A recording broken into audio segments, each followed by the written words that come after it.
आपने अभी हाल ही में देखा होगा, हमने उत्तर प्रदेश के स्थापना दिवस के अवसर पर 24 जनवरी 2025 को उत्तर प्रदेश के युवाओं के लिए सीएम युवा उद्यमी स्कीम लॉन्च की।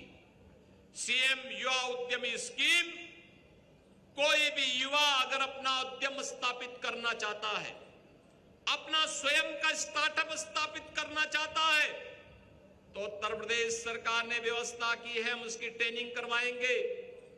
ट्रेनिंग करवाने के बाद उस युवा को पहले चरण में गारंटी मुक्त, ब्याज मुक्त 5 लाख रुपए की धनराशि उपलब्ध करवाने, उसका लोन उपलब्ध करवाने में मदद करेंगे। 10% का मार्जिन मनी भी उपलब्ध करवाएंगे।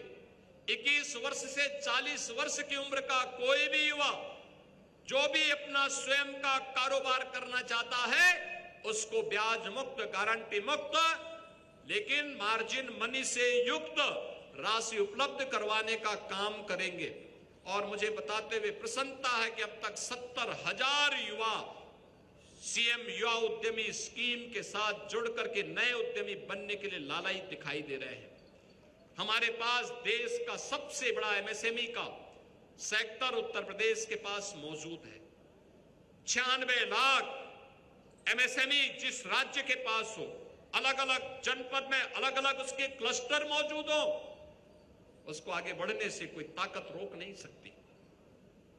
उसके लिए व्यापक संभावनाएं हैं, बड़े निवेश की भी व्यापक संभावनाएं हैं, क्योंकि ये एमएसएमई ही एंकर यूनिट के रूप में बड़े उद्यम के लिए काम करता है। और यह एमएसएमई का क्लस्टर पहले से उत्तर प्रदेश में मौजूद है। हमने तय किया है कि हर एमएसएमई यूनिट को राज्य सरकार 5 लाख रुपए की सुरक्षा बीमा कवर कराएगी। जीएसटी प्रदान करने वाले हर व्यापारी को उत्तर प्रदेश सरकार 10 लाख रुपए की व्यापारी कल्याण बीमा योजना के साथ जोड़ती है, उसे सामर्थ्य देती है। हर अन्नदाता किसान को, जो अन्नदाता किसान हर नागरिक का पेट भरने के लिए अपने खेतों में अन्न के रूप में, खाद्यान्न के रूप में सोना उगलने का काम करता है, हमारा हर अन्नदाता किसान खुशहाल हो।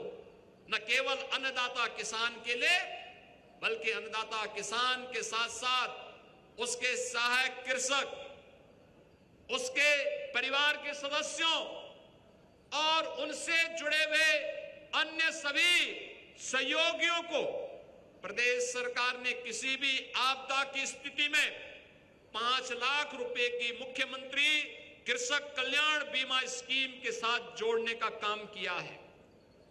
उत्तर प्रदेश ने वन्य और मानव जीव संघर्ष में अगर कोई किसान, कोई नागरिक वन्य जीव या किसी सर्पदंश का शिकार होता है, तो उसे भी आपदा की श्रेणी में रख करके उसे भी हमने 4 लाख रुपए की सहायता उस परिवार को राज्य सरकार उपलब्ध करवाने का कार्य करती है। प्रदेश के अन्नदाता किसानों के कल्याण के लिए हर जनपद में व्यापक पैमाने पर निराश्रित गौ आश्रय स्थलों की स्थापना, गौवंश की नस्ल सुधार के व्यापक कार्यक्रम को लेकर के आज राज्य सरकार कार्य कर रही है। निरंतर इसे आगे बढ़ाने के लिए अपनी व्यापक कार्य योजना को लेकर के कार्य कर रही है। अन्नदाता किसान खुशहाल हो, उसके जीवन में परिवर्तन हो, आज उसकी फसल को सीधे क्रय करने की व्यवस्था और पैसा सीधे अन्नदाता किसान के खाते में जाएगा, यह भी प्रदेश सरकार ने सुनिश्चित किया है। गन्ना किसानों के कल्याण के लिए सरकार ने अनेक कदम उठाए हैं। हम इसी बात से अनुमान कर सकते हैं 1996 से लेकर 2017 तक जितना गन्ना मूल्य का भुगतान पिछली सरकारों के समय हुआ था, अकेले 8 वर्ष में उससे 72,000 करोड़ रुपए से अधिक की राशि हम अन्नदाता किसानों के खाते में भेज चुके हैं। यानी 8 वर्ष में 2,86,000 करोड़ रुपए की राशि हमारे अन्नदाता किसानों के खाते में अकेले उत्तर प्रदेश सरकार ने गन्ना किसानों के खातों में भेजा है। आज दलहन, तिलहन आलू उत्पादन में, ज्वार, बाजरा, मकई आदि के उत्पादन में, धान और गेहूं, गन्ना उत्पादन में, इथेनॉल उत्पादन में उत्तर प्रदेश देश के अग्रणी राज्यों में है। हॉर्टिकल्चर और वेजिटेबल के क्षेत्र में उत्तर प्रदेश की व्यापक संभावनाएं हैं। इन संभावनाओं ने भी आज प्रदेश के सामर्थ्य को आगे बढ़ाया है और उन संभावनाओं को आगे बढ़ाने के लिए बेहतर तकनीक के साथ आज राज्य सरकार कार्य कर रही है। प्रदेश के अंदर युवाओं के लिए हमने अनेक कार्यक्रमों को लेकर के हम आगे बढ़े हैं। उन कार्यक्रमों में हर युवा के हाथ को काम मिल सके, उसे मॉडर्न एज टेक्नोलॉजी के साथ हम जोड़ सके।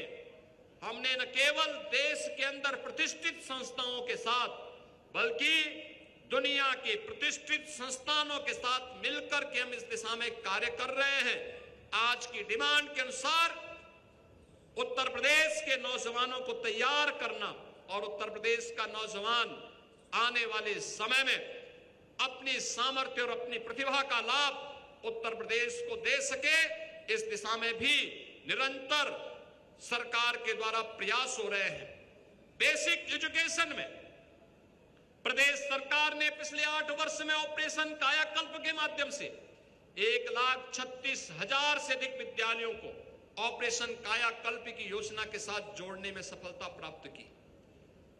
प्रदेश सरकार ने आज स्कूल का एक नया मॉडल दिया है, स्कूली शिक्षा का, जिसमें उत्तर प्रदेश के अंदर हम लोगों ने पहले चरण में श्रमिकों के बच्चों के लिए और कोविड कालखंड में निराश्रित हुए बच्चों के लिए स्कूल के लिए इंटीग्रेटेड कैंपस एक ही जगह पर 18 स्थलों पर सरदेव अटल बिहारी वाजपेयी जी, देश के पूर्व प्रधानमंत्री जी की स्मृति में 18 कमिश्नरी हेडक्वार्टर पर हमने 18 अटल आवासीय विद्यालय दिए हैं।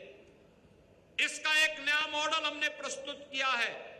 सीएम कंपोजिट विद्यालय के रूप में हर जनपद में पहले चरण में जनपद मुख्यालय पर, दूसरे चरण में तहसील मुख्यालय पर, तीसरे चरण में हर विकास खंड मुख्यालय पर और चौथे चरण में इन विद्यालयों की श्रृंखला को न्याय पंचायत स्तर पर खड़ा करना, जिससे प्राइमरी से लेकर के बेसिक एजुकेशन से लेकर के सीनियर सेकेंडरी लेवल तक की बेहतरीन क्वालिटी एजुकेशन हम एक इंटीग्रेटेड कैंपस में ही हर बच्चे को उपलब्ध करवा सके। और उस दिशा में सरकार ने जहां एक नए अभियान को आगे बढ़ाया है, वहीं साथ ही साथ प्रदेश सरकार वर्तमान में स्कूल के पेयरिंग के कार्यक्रम को 50 से कम बच्चे जिन विद्यालयों में 1 किलोमीटर के दायरे में उन विद्यालयों को किसी अन्य विद्यालय के साथ जहां 50 से अधिक बच्चे हो उसके साथ जोड़ने की कार्रवाई, छात्र और शिक्षक के रेशियो को ठीक करना, न्यूनतम 3 शिक्षक अनिवार्य रूप से हर विद्यालय में हो। जहां भक्ति है हर शब्द में, कथाओं में छुपे हैं दिव्य रहस्य और ज्योतिष देता है जीवन को दिशा। धर्म से जुड़ी हर बातों को जानने के लिए हमारे चैनल स्तुति को सब्सक्राइब करें। चैनल पर जाने के लिए इस लिंक पर क्लिक करें।